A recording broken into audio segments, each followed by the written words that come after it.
प्रिय बच्चों, पूर्व में हमने पवन दूतिया के 4 छंद पढ़े थे।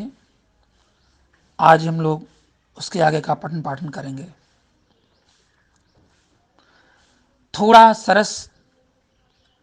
थोड़ा आगे सरस रव का धाम सतपुष्प वाला, अच्छे अच्छे बहुद्रुम लतावान सौंदर्यशाली, प्यारा वृंदा विपिन मन को मुग्धकारी मिलेगा, आना जाना इस विपिन में मुँह माना न होना। छठा है, जाते जाते अगर पथ में क्लांत कोई दिखावे, तो जाके सन्निकट उसकी क्लांतियों को मिटाना, धीरे धीरे परस करके गात उत्ताप खोना, सदगंधों से श्रमित जन को हर्षितों सा बनाना। कठिन शब्दों को एक बार देखें। सरस मधुर, रव ध्वनि या शब्द, मोहमाना मोहित न होना, क्लांत थका हुआ, उत्ताप गर्मी। बच्चों, पहले हम संकेत लिखेंगे, तत्पश्चात संदर्भ लिखेंगे, फिर प्रसंग और व्याख्या। हर पद में प्रसंग बदलता रहेगा। इसमें राधा पवन को दूतिका बनाकर भगवान कृष्ण के पास भेज तो रही है, परंतु मार्ग में आने वाली समस्याओं से भी उसे अवगत कराती है। वह कहती है, हे पवन, तुझे रास्ते में बड़े ही मनोहारी सुषमा से परिपूर्ण वृंदावन मिलेगा और उन स्थलों को तू देखना, वहां भ्रमण करना, परंतु मार्ग में मोहित मत हो जाना। आइए व्याख्या देखते हैं। थोड़ा आगे सरस रव का धाम सतपुष्प वाला, राधा पवन से कहती है, हे पवन, जैसे ही तू आगे बढ़ेगी अत्यंत मनोहारी वृंदावन मिलेगा। सतपुष्प वाला, सुंदर पुष्पों से आच्छादित, मधुर फूलों से लदे हुए वृक्ष, पक्षियों का मधुर कलरव, उनका सुंदर संगीत मन को बरबसी आकृष्ट कर लेगा। लेकिन हे पवन, तो मन को मुग्धकारी मिलेगा। वे तेरे मन को बरबस आकृष्ट तो कर लेंगे। सुंदर सुंदर वृक्ष, लताएं हर जगह दिखाई पड़ेंगी, लेकिन हे पवन, इस वृंदावन में तुझे भ्रमण तो करना है, तुझे इधर उधर जाना तो है, किंतु मुहमाना न होना। विपिन, जंगल, कानन, इस वन में, इस वृंदावन में तू मोहित होकर के रुक मत जाना। मेरी पीड़ा को समझते हुए, मेरे दर्द को समझते हुए तुझे निरंतर आगे बढ़ते जाना है। छठा पद देखें। जाते जाते अगर पथ में क्लांत कोई दिखावे, राधा ने कहा, हे पवन, जब तू मार्ग में जा रही है और कोई थका हुआ, कोई दुखी व्याकुल पथिक दिखाई पड़े, तो जाके सन्निकट उसकी क्लांतियों को मिटाना, उसके निकट जाना, उसके दुखों को दूर करना। यही हरिऔध का काव्य है, जहां राधा ने अपने दुख को नहीं अपितु एक लोक सेविका के रूप में, एक समाज सेविका के रूप में राधा के जीवन चरित्र को उद्भाषित किया है। राधा का चरित्र यहां पर दिखाई पड़ता है कि वह पर दुख कातरा है। उसने ये नहीं कहा कि मेरे ही दुखों का शमन करे। हे पवन, तू करेगी क्या? धीरे धीरे, धीरे धीरे। यहां पर एक अलंकार होता है जिसे हम कहते हैं पुनरुक्ति प्रकाश। धीरे धीरे, धीरे धीरे परस करके गात उत्ताप खोना। तू जाएगी और वह उस थके हुए पथिक के शरीर को संस्पर्श करके उसकी गर्मी को दूर करेगी। यहां पर राधा पवन से वही कहती है जो पवन कर सकती है। क्योंकि राधा ने पवन का मानवीकरण किया है, वह उसकी वेदना को कृष्ण तक पहुंचाए और कृष्ण उसकी वेदना को दूर करें। राधा पवन का मानवीकरण करके कहती है कि तू जो कर सकती है, सारे कार्य राधा वही बता रही हैं। उसी गर्मी को दूर करना, सदगंधों से श्रमित जन को हर्षितों सा बनाना। और तू ये कर सकती है, अपनी सुगंध से उस थके हुए पथिक को, उस थके हुए व्यक्ति के मन को तू प्रसन्न कर सकती है, हर्षितों सा बनाना। ए पवन, तू अपनी सुगंध के माध्यम से उस थके हारे व्यक्ति के मन को उल्लास से परिपूर्ण कर सकती है, तू वही करना। यहाँ पर राधा एक लोक सेविका के रूप में चित्रित की गई हैं। हरिऔध ने परंपरागत राधा से हट करके राधा को इस प्रिय प्रवास महाकाव्य में राधा के चरित्र को एक नया स्वरूप प्रदान किया है। बच्चों, इसके बाद हम लोग काव्य सौंदर्य देखेंगे। यहाँ पर राधा एक समाज सेविका या लोक सेविका के रूप में हमारे सम्मुख उपस्थित है। भाषा खड़ी बोली है, अलंकार जैसा कि हम लोग देख रहे हैं निरंतर मानवीकरण है, रस श्रृंगार रस है, शब्द शक्ति यहाँ पर लक्षणा है, गुण प्रसाद है और छंद मंदाक्रांता है। बच्चों, अब आगे 7वां और 8वां पद देखते हैं। लज्जाशीला पथिक महिला जो कहीं दृष्टि आए, होने देना विकट वसना, तो ना तू सुंदरी को जो थोड़ी भी श्रमित हो वह गोद में ले उसे श्रांति खोना, होठों की और कमल मुख की म्लानताएं मिटाना। 8वां देखें। कोई क्लांता कृषक ललना खेत में जो दिखाए, धीरे धीरे परस उसकी क्लांतियों को मिटाना, जाता कोई जलद यदि हो व्योम में उसे ला, छाया द्वारा सुखित करना तप्त भूतांगना को। एक बार कठिन शब्दों की ओर देखते हैं। श्रमित, थकी हुई, श्रांत, थकावट, क्लांता, थकी हुई, भूतांगना, नारी को, स्त्री को। राधा ने कहा, प्रसंग में लिखेंगे कि राधा श्रीकृष्ण के वियोग में दुखी होकर के पवन को दूतिका बनाकर अपना संदेश भेज रही है, लेकिन वह अपने ही दुख से दुखी नहीं, उसे अन्य लोगों के दुखों की उतनी ही चिंता है जितनी चिंता वह अपने दुख की करती है। राधा अपने दुख से दुखी होकर भी वह अन्य के दुखों की ओर संकेत करते हुए पवन से कहती है। व्याख्या देखें कि लज्जाशीला पथिक महिला जो कहीं दृष्टि आए। ए पवन, मार्ग में यदि तुझे कोई लज्जाशील नारी दिखाई दे तो होने देना विकट वसना, ना तू सुंदरी को, तू उसके वस्त्रों को मत उड़ाना, उसे वसन विश्रंखल मत होने देना। क्यों? क्योंकि वह नारी लज्जाशील है। राधा एक ऐसी नारी होकर भी जो दुख से दुखी है, उसे दूसरे नारियों की उतनी ही चिंता है। पवन को समझाती है, पवन तू उसके वस्त्रों को मत उड़ाना, उसे विकृत वसना, उसे वसनहीन मत बनाना। कहीं ऐसा ना हो कि तुम्हारे दुख में इतनी जल्दी चले, इतनी तेज चले कि दूसरी नारियों के वस्त्र उड़ जाएं। ना तो सुंदरी को, और करना क्या, जो थोड़ी भी श्रमित हुआ हो गोद में ले श्रांति खोना।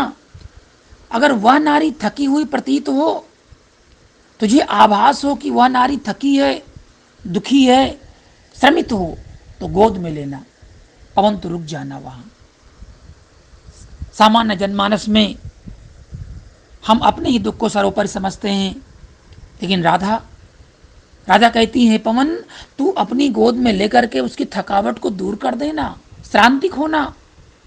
और श्रांति नहीं, होठों की और कमल मुख की म्लानताएं मिटाना, उसकी थकावट को दूर करते हुए उसके होठों तथा कमल जैसे मुख की मलिनताओं को अपनी शीतलता द्वारा दूर कर देना। ए पवन, ए पवन, ए पवन, तू अपनी शीतलता के द्वारा उसके होठों की और मुख की मलिनता समाप्त कर देना। क्योंकि राधा जानती है कि पवन ऐसा कर सकती है। और बच्चों, हर बार राधा वही कहती है पवन से जो पवन कर सकती है। 8वां पद देखें। कोई क्लांता कसक ललना खेत में जो दिखावे, धीरे धीरे परस उसकी क्लांतियों को मिटाना। हे पवन, यदि खेत में कोई थकी हुई किसान स्त्री दिखाई दे जाए, कृषक ललना, किसान की स्त्री, तो धीरे धीरे, पुनः यहां पर पुनरुक्ति प्रकाश अलंकार है, धीरे धीरे धीरे धीरे परस परस स्पर्श करना, धीरे धीरे परस उसी क्लांतियों को मिटाना, उस नारी को स्पर्श करके उसकी संपूर्ण थकावट को दूर कर देना। पवन तू ऐसा कर सकती है। उसके थके हुए शरीर को तू पुनः ऊर्जा से ओतप्रोत कर सकती है, अभिभूत कर सकती है। और ऐसा करके और भी क्या करना है तुझे? जाता कोई जलद यदि व्योम में हो तो उसे ला, क्योंकि वो खेतों में काम कर रही है। तूने अपनी गोद में लेकर के उसकी थकावट तो दूर कर दी, लेकिन यदि आकाश मार्ग से कोई मेघ खंड जा रहा है, कोई बादलों का टुकड़ा जा रहा है, जाता ही कोई यदि जलद व्योम से तो उसे ला। उस मेघ खंड को ला करके और छाया द्वारा सुखित करना तप्त भूतांगना को, उसके ऊपर ला करके तो छाया कर देना।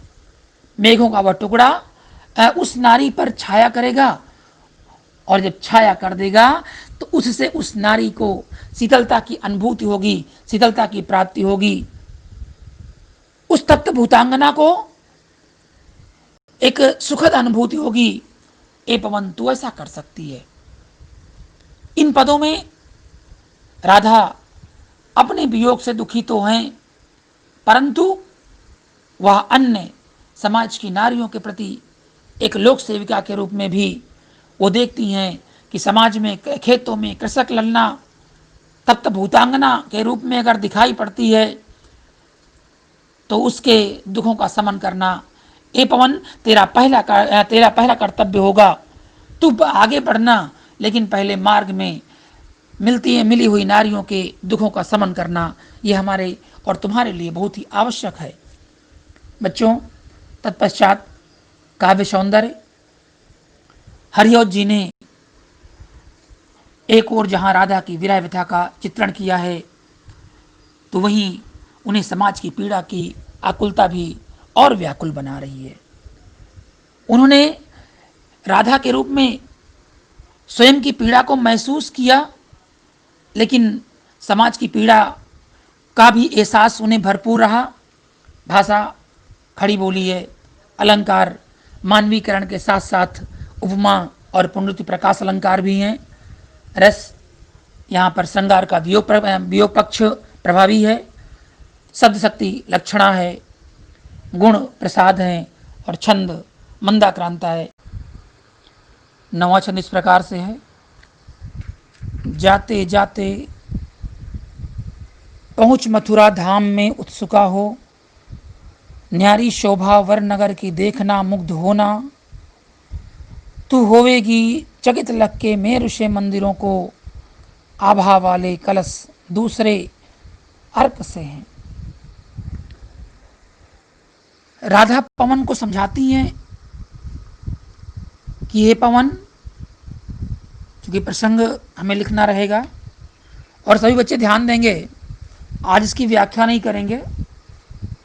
अब आपको अनुच्छेद दिया जाएगा, छंद दी जाएंगी और उन पे आधारित प्रश्न बाद में भेजे जाएंगे। हाँ, समझते रहें। राधिका कह रही हैं कि ये पवन, तुम मथुरा पहुँचे और पहुँच करके वहाँ पर मंदिरों की भव्यता को देखना मत भूलना। जाते जाते, व्याख्या का अवलोकन करें, जाते जाते पहुँच मथुरा धाम में उत्सुका हो, प्यारी शोभा वर नगर की देखना मुग्ध होना। राधा ये नहीं कहती हैं कि ये पवन तू मार्ग में जाते समय मथुरा की शोभा का अवलोकन ना करे।